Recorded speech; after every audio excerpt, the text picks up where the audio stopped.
வரலாற்று பாய்ச்சலாக அமையும். இது மாபெரும் பாய்ச்சலாக அமையும். தமிழகத்தின் மிகப்பெரிய சக்தியாக விடுதலை சிறுத்தைகள் வளருவார்கள். ஏனென்றால் அப்படித்தான் நாங்கள் மைல்கல்லாக பாய்ந்து வந்து கொண்டிருக்கிறோம். தென்னகரம்பட்டிக்கு போகக்கூடாது என்றீர்கள், மீறினோம். மேலவளவுக்கு போகக்கூடாது என்றீர்கள், மீறினோம்.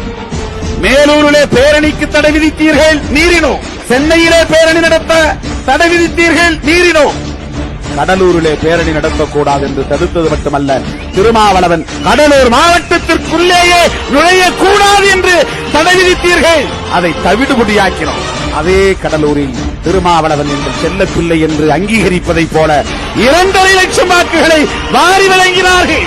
ஆக அப்படியெல்லாம் அங்கீகாரம் பெற்றிருக்கிற இந்த கட்சி ஒவ்வொரு மைல்கல்லாக தடைகளை தவிடுபடியாக்கிவிட்டுத்தான் வளர்ச்சியடைந்து வந்திருக்கிறோம். தலைவா நீ வந்தாய், தாய் போல வந்தாய், தடுமாறும் ஏழை நலம் வாழ வந்தாய்.